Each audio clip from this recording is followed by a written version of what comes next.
மாண்புமிகு முதலமைச்சர் ஜோசப் விஜய் அவர்களின் 100வது நாள் ஆட்சி மக்கள் நல ஆட்சியாகவும் மாற்றத்தை நோக்கிய பயணமாகவும் வெற்றி நடை போடுகிறது. ஹாலிடேஸ்னாலே அது நம்ம ஜிடி ஹாலிடேஸ் தான். GT Holidays, South India's #1 travel brand. You know you are special when you're with GT Holidays. ஆச்சி மசாலா எந்த சமையலும் ருசி தேடும் ரகசியம் 20 ரூபாய். கலைஞர் கருணாநிதி பேச போகிறாருன்னு தெரிஞ்சாலே ஆளுங்கட்சி உறுப்பினர் அதிமுக உறுப்பினர்கள் பயத்தில் இருப்பாங்க. என்ன புள்ளி உரத்து பேசுகிறது அப்படின்னா அவரை சமாளிக்கக்கூடிய திறமை உடையவர் பண்ருட்டி ராமச்சந்திரன். அரசியல் ரீதியாக சமாளிக்கக்கூடியவர் ராம வீரப்பன். எதிர்கட்சியில் பார்த்தீங்கன்னா திமுகவிட்டு பர்ஃபார்மன்ஸ் எதிர்பார்ப்பேன். ஏன்னா அவங்க தரோவாக இருப்பாங்க. அது கலைஞர் கருணாநிதி காலத்துலேருந்து வெல் ட்ரெயின்டு.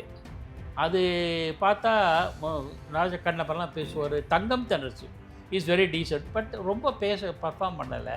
இன்று கூட வந்திருக்காரு, ஆனால் ஒன்றும் அவர் பேசலை. மற்றவெல்லாம் அனுபவஸ்தர்கள், அனுபவம் வாய்ந்தவர்கள், நீண்ட காலம் இருந்தவர்கள், தரோவா விஷயம் தெரிஞ்சு ஏன் பேசலைன்னு தெரியல. எதிர்கட்சி தலைவரும் ஒன்றும் அதிகமாக பேசுகிறாரு, இது சர்ச்சைக்கு ஏதாவது பண்ணிடுறாரு, முடிச்சிடுறாரு. அதை பற்றி அது தவிர இல்லை. ஆனால் எதிர்கட்சி வரிசையில் என்ன ரொம்பவும் கவர்ந்தவர் சௌமியா ஆனந்தன். கடந்த ஆட்சி காலத்தில் ஒரு சில துறை சம்பந்தமாக 3 ஃபைல் என்னோட டேபிளில் இருக்கு. நான் அதை எடுத்தேன் அப்படின்னா இடைத்தேர்தலில் உங்களுக்கு கொஞ்சம் நல்லது கூட உங்களுக்கு நடக்காமல் போயிடும், பார்த்துக்கோங்க. நான் போனா போதுன்னு விடுறேங்கிற மாதிரியான ஒரு சென்ஸில் அவர் சொல்கிறார். இப்போ இந்த பேச்சு நம்ம எப்படி எடுத்துக்கிறது? அதாவது அப்போது விடலாம் அப்படின்னு நினைக்கிறாரா முதலமைச்சர்? நான் என்னை பொறுத்தவரை விஜய் மிரட்டி கொண்டிருப்பார் தான் நினைக்கிறேன். என்ன காரணம்னா, இது பெரும்பான்மை இல்லாத அரசுன்னு சொல்லி கவுக்கத்துக்கே அதற்கான அரசியல் பண்ணக்கூடும் எதிர்கட்சியினர். இப்போவே ஒரு விஷயத்தை நல்லா அப்சர்வ் பண்ணுறேன். மறைமுகமாக திமுகவினர் அதிமுகவினர் விமர்சிப்பது இல்லை, அதிமுகவினர் திமுகவை விமர்சிப்பதில்லை. சட்டப்பேரவையில் நீட்டை பற்றி பிரச்சனை வந்தபோது தேர்தலுக்கு முன்னாடி இதே எடப்பாடி பழனிசாமியோ அல்லது அவர் அதிமுக தலைவர்களோ என்ன பேசுகிறாங்க?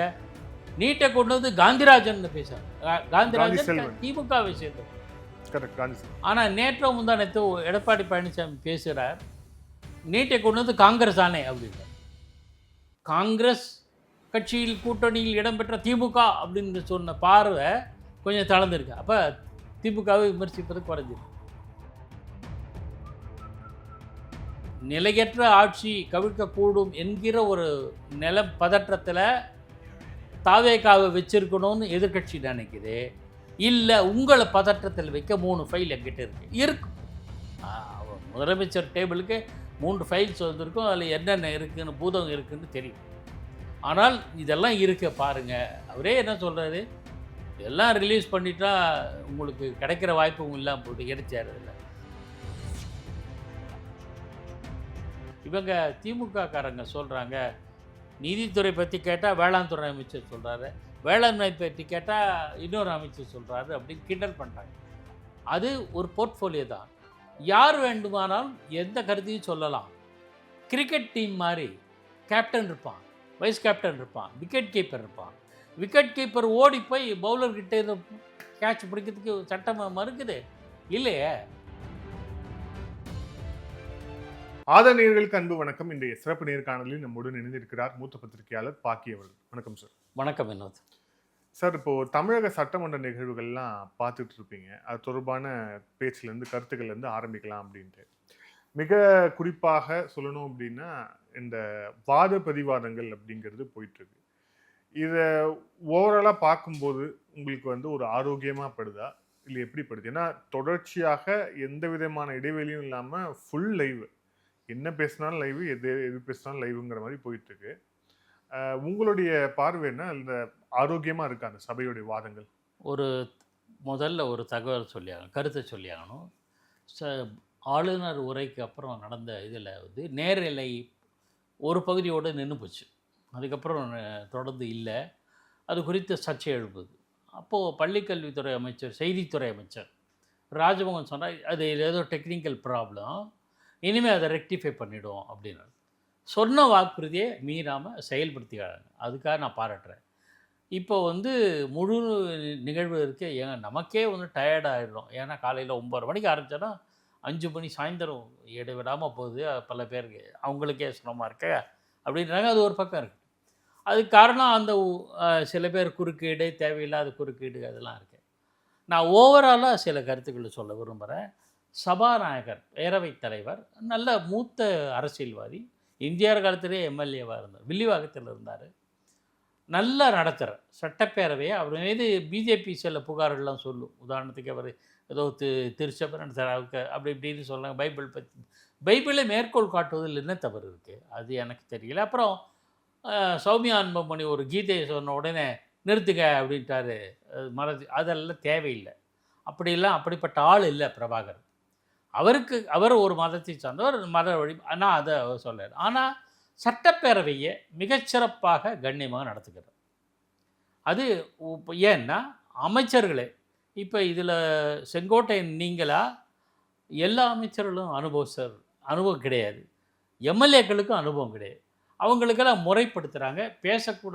பேசக்கூடாது பேசினா உடனே எக்ஸ்பென்ஸ் பண்ணிடுறார், அவை குறிப்பில் நீக்கிறாரு. அமைச்சர்களே தட்டி கேட்குறாரு, நீங்கள் வேண்டாம் போரும் நீங்கள் சொன்னது என்ற அளவுக்கு சொல்கிறாரு. அதெல்லாம் கண்ணியமாக நடத்துகிறாரு. எதிர்கட்சிகளுக்கு வாய்ப்பும் தராரு. தேவையில்லாமல் திசை திருப்பணும் அதையும் தடுக்கிறார். அதுகளை ஸ்பீக்கரை பாராட்டுறார்.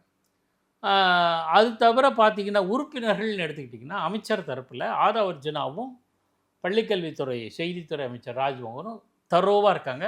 சில சமயம் அறநிலைத்துறை ரமேஷ், வேளாண் துறை இவர் வினோத் நினைக்கிறேன், அவங்களும் பண்ணுறாங்க.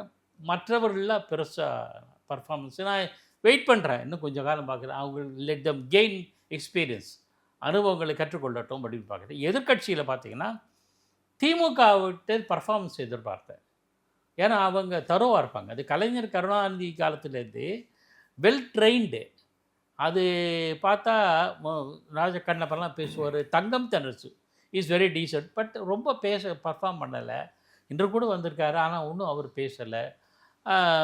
மற்றவெல்லாம் அனுபவஸ்தர்கள், அனுபவம் வாய்ந்தவர்கள், நீண்ட காலம் இருந்தவர்கள், தரோவா விஷயம் தெரியுங்க. ஏன் பேசலைன்னு தெரியல. எதிர்கட்சி தலைவரும் ஒன்றும் அதிகமாக பேசுகிறாரு, இது சர்ச்சைக்கு ஏதாவது பண்ணிடுறாரு, முடிச்சிடுறாரு. அதை பற்றி அது தவிர இல்லை. ஆனால் எதிர்கட்சி வரிசையில் என்ன ரொம்பவும் கவர்ந்தவர் Sowmiya Anbumani. I never expected.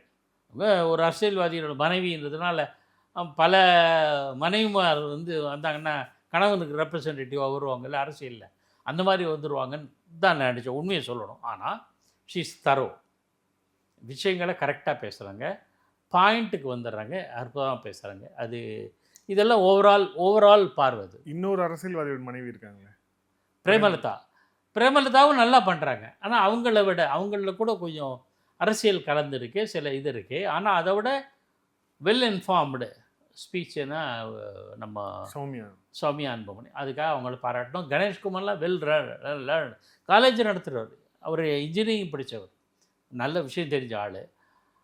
நான் எதிர்பார்த்ததுன்னா திமுகவுக்கு உறுப்பினர்களிடம் நிறைய எதிர்பார்த்தேன். இன்னும் காத்திருக்கணும் போல் இருக்குது. மார்க்சிஸ்ட் கட்சிகள், கம்யூனிஸ்ட் கட்சிகள்லாம் பொதுவாக விஷயத்தோடு பேசுவாங்க. அவங்களும் இப்போ அடக்கி வாசிக்கிறாங்க. ஒருவேளை புது கட்சி தோழமை கட்சியாகவும் இருக்குது சிபிஐ சிபிஎம், புது கட்சி ஆட்சிக்கு வந்திருக்கு, இவங்களுக்கு கொஞ்சம் ரிலாக்ஸ்டாக பார்க்கலான்ற எண்ணம் இருக்கலாம். அனைத்து இந்திய அண்ணா திமுக எடப்பாடி பழனிசாமி கூட பேசுகிறாரு, நல்லா இருக்கே, அவ்வளோதானே தவிர அவரும் கொஞ்சம் காத்திருக்கிறாரோ, சரி கொஞ்சம் நாள் ஆகட்டும் அப்படின்னு தோடிச்சு. இன்னைக்கு கூட பேசியிருக்காரு, முரண்பட்டுருக்காரு, கட்சி அவையை விட்டு வெளில போயிருக்காரு. போஜராஜன் பிஜேபி ஒரே சிங்கிள் மெம்பரை கூட போயிருக்காரு. திமுக நேற்று முந்தினம் கூட போயிருக்காங்க அவங்க, அதெல்லாம் ரைட். ஆனால் இன்னும் ஆளும் தரப்பினருக்கு சட்டமன்ற மரபே இன்னும் பிடிபடலை. இப்போ தான் மெல்ல மெல்ல கற்றுக்கிட்டு இருக்காங்க. அநேகமாக சில மாதங்கள் அவர்கள் கற்றுக்கொள்வார்கள். பேரவைத் தலைவரே பல விஷயங்களை நெறிப்படுத்துகிறார், எல்லாரையுமே நெறிப்படுத்துகிறார், குறிப்பாக ஆளுங்கட்சி. ஏன்னா அவருக்கு சார்ந்திருந்த கட்சி, அவர் பேரவைத் தலைவர்ன்ற போது கட்சி இருக்கக்கூடாது, அது இருப்பதில்லை, அவர் காட்டிக்கொள்வதும் இல்லை. ஆனால் அவர் தங்களோட சகாக்களுக்கு மெல்ல மெல்ல ட்ரெயின் பண்ணுறார், இப்படி பேசக்கூடாது, அப்படி பேசணும் அப்படின்றார். உதாரணத்துக்கு ஒரு உறுப்பினர் அமைச்சர்னு நினைக்கிறேன், பொய்ன்னு சொல்லக்கூடாது, உண்மைக்கு மாறானு சொல்லணும். அந்த மாதிரி ஒரு சில வழிமுறைகள்லாம் வார்த்தைகள் சொல்றாரு. எப்படி யூஸ் பண்ணணும்? இந்த கலைஞர் கருணாநிதிக்கு பதில் கருணாநிதின்னு ஒருத்தர் சொன்னார்ன்றதுக்காக முதலமைச்சர் மன்னிப்பு கேட்கிறார். அதெல்லாம் தேவையில்லை. முதலமைச்சர் பேர் தானே சொன்னாங்க. கருணாநிதி என்ற பேர் சொல்லும் மரியாதைக்காக திரு மு கருணாநிதின்னு சொல்லிருக்கலாம். அதுதான் தவிர பெயர் சொல்ல, அதாவது அவரை பேர் சொல்லி அழைப்பது மரபல்லன்னு திமுககாரன் சொல்லும். அப்படிலாம் ஒன்றும் கிடையாது. பேர் சொல்லலாம். செல்வி ஜெயலலிதா அம்மையார் எதிர்க்கட்சி தலைவராக இருந்தபோது கலைஞர் கருணாநிதி முதலமைச்சராக இருந்தபோது கூப்பிட்ருக்காரு. அதில் ஒன்றும் தவறு கிடையாது. அவதூறாக பேசுகிறதா தான் தப்பு. ஆளுங்கட்சியினர் அந்தந்த கட்சியினர் அந்தந்த தலைவரை பற்றி அபிமானத்தின் மேலே பக்தியின் பேரில் பேரை சொல்லாமல் பட்ட பேரில் சொல்லுவாங்க. புரட்சி தலைவர்னு சொல்லுவாங்க.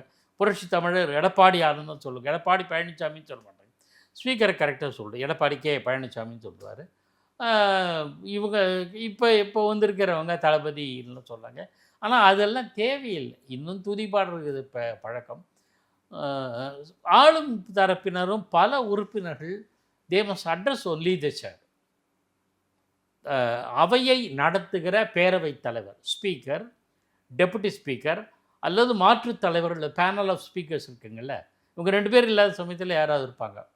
டெல்லியிலே பார்லிமெண்ட்லேயும் அதை பார்க்கலாம், எல்லாத்துலேயும் பார்க்கலாம். அப்படிப்பட்ட அந்த சேருக்கு தான் மரியாதை. இந்த சேர் இருக்கிற அதுதான் புனிதத்துவம் வாய்ந்தது. அப்போ they must address only the chair, not the chief minister, not even chief minister.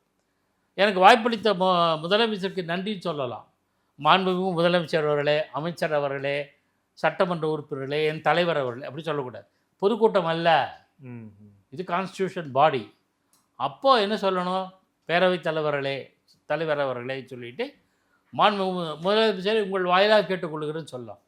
உறுப்பினர்களும் இதை உங்கள் வாயிலாக கேட்டுக்கொள்ளுகிறேன்னு சொல்லலாம். முதலமைச்சருக்கு நன்றி கூட சொல்லலாம். முதலமைச்சர் எங்களை வாழ வைத்தவர் அப்படிலாம் சொல்லி பாராட்டலாம். அட்ரஸ் பண்ணக்கூடாது, அவரை நோக்கி கேட்கக்கூடாது.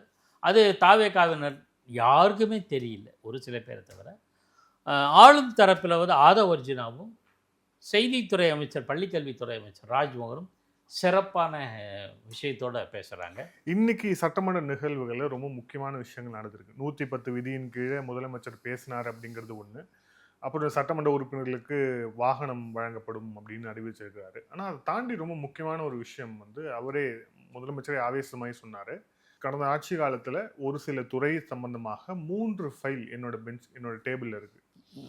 நான் அதை எடுத்தேன் அப்படின்னா இடைத்தேர்தலில் உங்களுக்கு நல்ல கொஞ்சம் நல்லது கூட உங்களுக்கு நடக்காமல் போயிடும், பார்த்துக்கோங்க.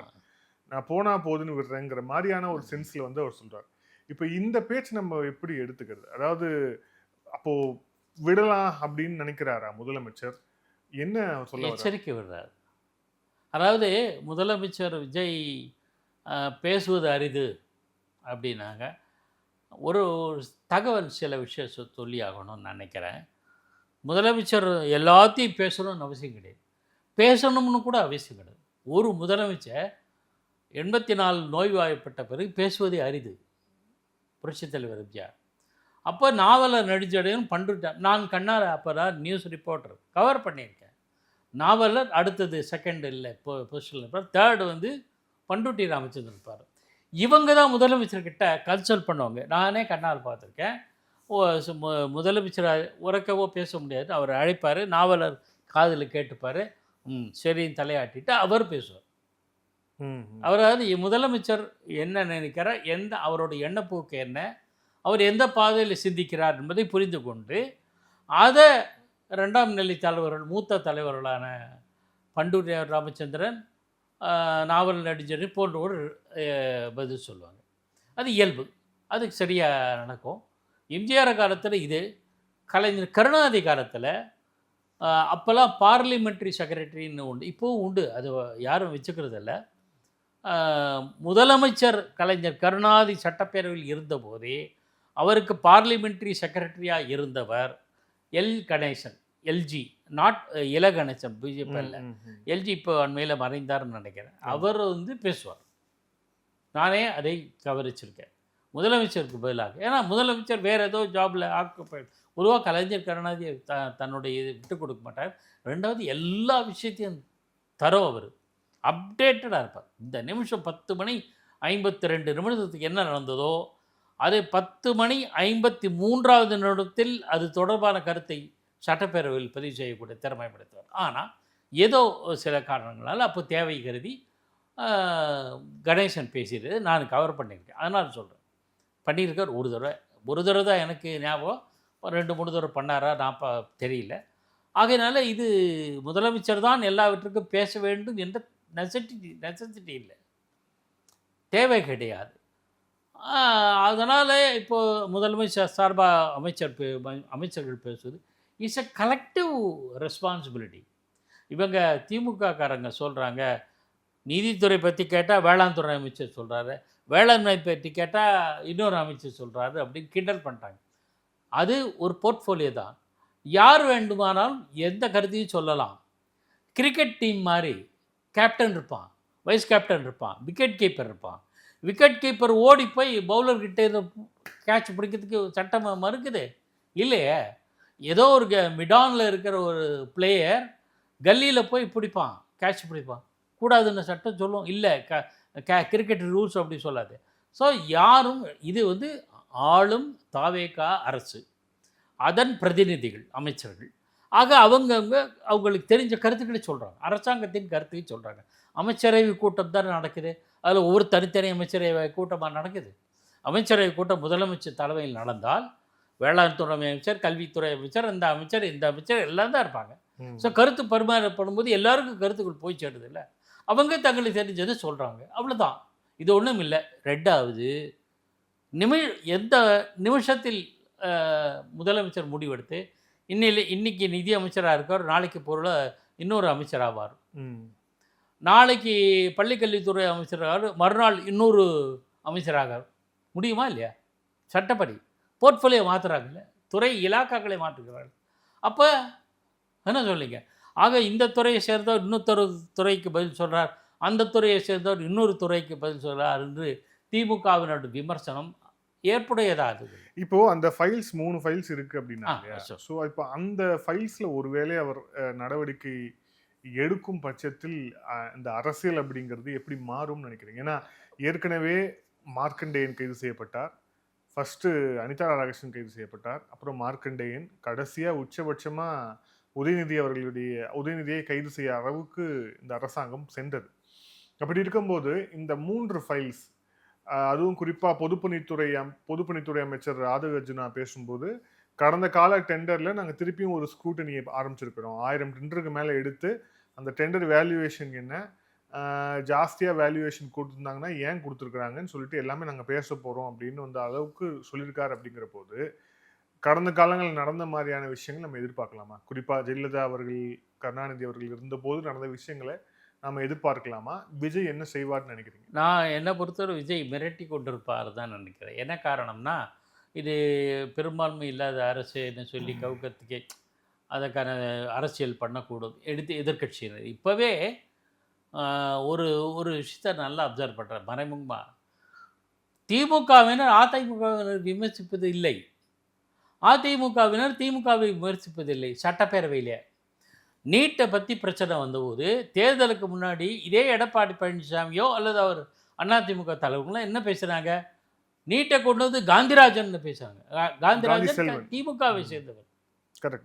ஆனால் நேற்றோ முந்தானத்தோ எடப்பாடி பழனிசாமி பேசுகிறார், நீட்டை கொண்டு வந்து காங்கிரஸ் ஆனே அப்படின்றார்.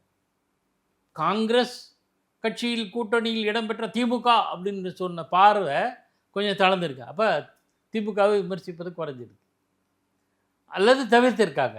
திமுகவினர் அந்த மாதிரி தான். ஆக இவர்களுக்கு ஏதோ ஒரு அஜெண்டா இன்னமும் இருக்கிறதோ என்கிற சந்தேகம்.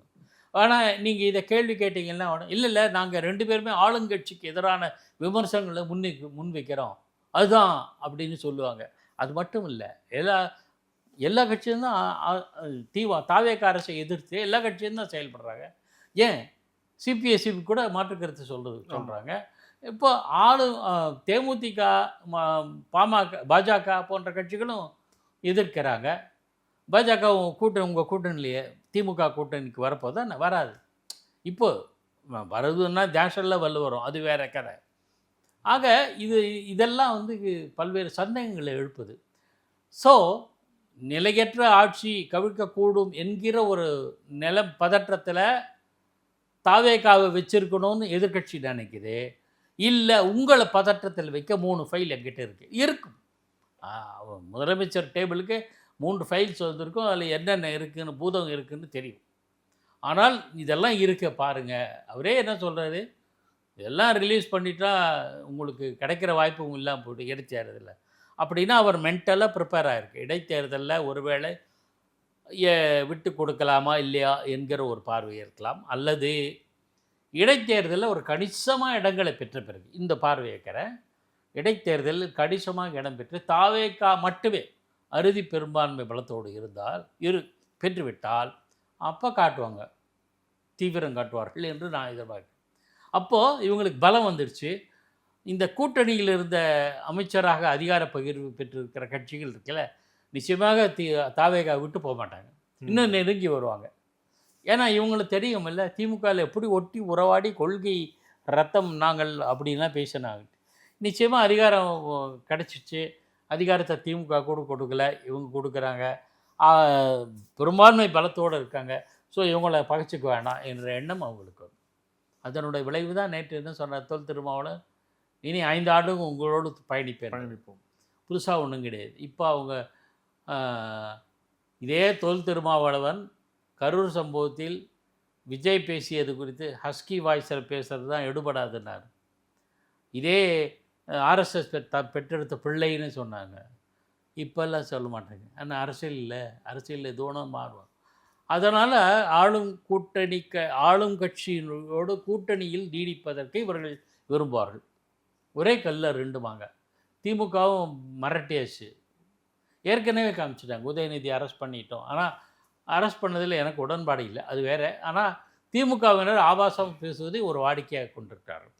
அதனால் அந்த அணுகுமுறை இருக்கிறதுனால எச்சரிக்கையாக முதலமைச்சர் விஜய் விடுக்கிறார் என்று நினைக்கிறேன். ஏன்னா தொடர்ந்து திமுகவினர் விமர்சிப்பது விஜயை டார்கெட் பண்ணி, விஜய் வேறு சில நடிகர்கள் பேரெல்லாம் சொல்லி பண்ணுறாங்க. அது தவறு இல்லை, தொடர்ந்து அதையே செஞ்சுட்டு இருந்தா. அதுவும் இப்போ ரொம்ப ரீசெண்டாக முரசொலியிலேயே அந்த சுதந்திர தின விழாவில் அந்த நடிகை பங்கேற்றதை விமர்சித்து எழுதியிருக்காங்க. அதான் இது மாதிரியான விஷயங்களில் உங்களுக்கு எச்சரிக்கை விடுப்பதுக்காக விஜய் இப்படி அந்த எச்சரிக்கை விட்டுருக்கும். நல்ல கடுமையாக அவருடைய டிவியில் பார்த்த அவரோட சட்டப்பேரவையில் அவர் பேசுகிறது. ஸோ அவர்கிட்ட ஒரு உறுதி இருக்குது, பொறுத்திருக்கலாம். கொஞ்சம் உடனே திரைப்படத்தில் வர்ற மாதிரி ஹீரோ ரொம்ப நாள் பொறுத்திருப்பார், கடைசியில் அடியை நடிச்சுப்பார், வில்லனை காலி போட்டுவார், அந்த மாதிரி பண்ணுவாரோ அதற்காகத்தான் ஆயத்தமாக இருக்கிறாரோன்னு நினைக்கிறேன். He is waiting for few more elections, people's mandate. He is waiting for people's mandate. அப்படி தான் நான் பார்க்க. ஸோ மெஜாரிட்டி வந்த பிறகு வேறு விஜயை பார்க்கலாம். அப்போது எதிர்க்கட்சி மீது என்ன விதமான நடவடிக்கை எடுக்கிறார் பொறுத்திருக்கலாம். அதிமுக மீது கூட என்ன விதமான அணுகுமுறை கையாளுவார் என்பது தெரியும். ஆனால் இப்போ இந்த மாதிரி ஒரு இக்கட்டான சூழல் இருக்கும்போது இப்போ அதை எதிர்கொள்ளக்கூடிய இடத்தில் உதயநிதியுடைய செயல்பாடுகள் தெரியுதா அப்படிங்கிறது கேள்வி. அதாவது இந்த சம்பவத்துக்கு பிறகு அவர் மீது நடவடிக்கை எடுத்த பிறகு கொஞ்சம் டோன் ஆகிருக்காரு. ஆனால் நான் அதை அப்படி அலட்சியப்படுத்த விரும்பலை.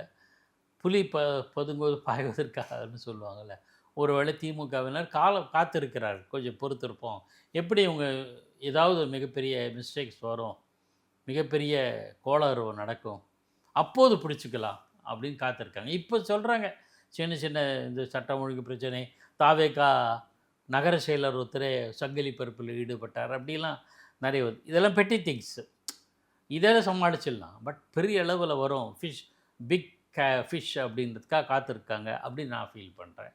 அநேகமாக அது வந்தபோது இவங்க நடவடிக்கை எப்படி இருக்கும் அப்படின்றது. அப்போது எதிர்கட்சியினர் எந்த அளவுக்கு செயல்படுவார்கள், அதை எப்படி கவுண்டர் பண்ணுவாங்க ஆளுங்கட்சி என்பதை பொறுத்து இருந்து பார்க்கணும். குறிப்பாக முதலமைச்சரே அதை கையில் எடுத்து செயல்படுவாரா என்பதை பொறுத்திருந்து பார்க்க வேண்டும். ஏன்னா குறிப்பாக இப்போது மு.க. ஸ்டாலின் இருந்தால் அது செய்கிறது அப்படிங்கிறது நமக்கு ஓரளவு ப்ரிடிக்ட் பண்ண முடியும், கடந்த காலங்களில் ஒரு ட்ராக் ரெக்கார்டை வச்சு. இப்போ இவர் இருக்கார் அப்படிங்கிறதால நம்மளால் ப்ரிடிக்ட் பண்ண முடியல அப்படிங்கிற ஒரு சுச்சுவேஷன் இருக்குது. ஆனால் இவர் என்ன பண்ண போகிறாரு, இப்போ உதயநிதி ஸ்டாலின் அந்த மு.க. ஸ்டாலின் அளவுக்கு அனுபவஸ்தர் இல்லை. மு.க. ஸ்டாலின் நிச்சயமாக 40 ஆண்டுகள் 45 ஆண்டுகள் அரசியலில் இருந்தவர், அந்த அனுபவம் இல்லை. கூட இருக்கிற மற்ற தலைவர்கள் இப்போ இன்றைக்கி ஐ பெரியசாமி பேசியிருக்காரு, எவாவேலு பேசியிருக்காரு. இந்த மாதிரி மூத்த தலைவர்களுடைய வழிகாட்டுதலை எப்படி பயன்படுத்திக்கிறாரு பார்க்கணும். ஆனால் அநேகமாக திமுக அதெல்லாம் கடந்து வந்துடும் சார். ப்ராப்பர் ட்ரைனிங் கொடுத்துருவாங்க. அதை ப்ராப்பராக அந்த ட்ரைனிங்கை ஏற்றுக்கிட்டு செயல்படுறாங்களான்னு தான் பார்க்கணும். அது பார்க்கும்போது இதுதான் தெரியும் இவங்களோட பர்ஃபார்மன்ஸ். இது நல்ல ஆக்கப்பூர்வமான எதிர்கட்சியாக செயல்படும். இன்றைக்கி பேசும்போது ஒருத்தர் சொன்னாங்க, யோசனை சொல்கிறோம், ஆக்கப்பூர்வமாக யோசனை சொல்கிறோன்ட்டு திமுகவை சேர்ந்த ஐ திங்க் ஐ பெரியசாமின்னு நினைக்கிறேன், அவரோ அல்லது ஏவாவேலோ, நாங்கள் ஆக்கப்பூர்வமாக யோசனை சொல்கிறோம் அப்படின்றாங்க. ஸோ அந்த மாதிரி பாதையில் இருந்தால் ஒரு ஆரோக்கியமான இது இருக்கும். கொஞ்சம் பொறுத்து இருந்து பார்க்க வேண்டியிருக்கு. உதயநிதி ஸ்டாலின் எப்படி செயல்படுகிறாருன்றது. நிச்சயமாக உதயநிதி ஸ்டாலின் தான் அடுத்தது சிஎம் போஸ்ட்டுக்கு எய்ம் பண்ணுவாங்க திமுக ஆட்சிக்கு வந்தால். ஸோ அவர் எப்படி ட்ரெயின் பண்ணுது கட்சி தலைமை, மூத்த தலைவர்கள் எப்படி ட்ரெயின் பண்ணுறாங்க, இப்போ அவையில் இருக்கிற தலைவர்கள் வந்து எப்படி அவரோடு ஒத்துழைத்து செயல்படுகிறார்கள் என்பதை பொறுத்து இருக்குது. அநேகமாக கட்சி தலைவர்கள் அவையில் இருக்கிற கட்சி தலைவர்கள் ஒத்துழைப்பார்கள். அடுத்த ஜென்ரேஷனை அதிகமாக பார்க்க முடியல. இப்போ அன்பில் மகேஷ் பொய்யாமொழி அந்த மாதிரியான அவர் ஏஜ் குரூப்பு வந்து என்ன பண்ணுறாங்கன்றது அதுவும் இப்போ கட்சியிலும் பொறுத்து யாருமே எம்எல்ஏவா கூட இல்லையே, ஆகலை. மகேஷ் டிஆர் இல்லை, இப்போ டிஆர்பி ராஜாவும் இல்லை. ஸோ அதை பொறுத்து இருந்து பார்க்கணும். கட்சிக்கு அப்பாற்பட்டு இதெல்லாம் இந்த மாதிரி தலைவர்கள் இல்லாத காலத்தில் கலைஞர் கருணாநிதி அதெல்லாம் சமாளித்தார். 91 எலெக்ஷனில் கலைஞரும் துறைமுகம் செல்வராஜ் 2 பேர் தான், கலைஞரும் தள்ளி வைக்கப்பட்ட தேர்தல் கவுண்டர் மேண்டட் எலெக்ஷனில் பரிதி இளமதி ஜெயித்தார். 2 பேர் தான். பரிதியை சமாளித்தார், நல்லா ஃபேஸ் பண்ணார், அபிமன்யு மாதிரி. ஆனால் கடைசியில் பகுதியே பிற்காலத்தில் அதிமுக சேர்ந்தார். ஸோ இவர் இந்த சூழலில் கலைஞர் கருணாநிதி இவங்களோட மாரடிக்க வேண்டான்ட்டு விலகினார். அந்த பதவி விலகிட்டு துறைமுகம் செல்வராஜ் வந்தார். துறைமுகம் செல்வராஜ் பர்ஃபார்மன்ஸாக பெருசாக ஒன்றும் சொல்ல முடியாது, பரிதியை வந்து டேக்கிள் பண்ணார்.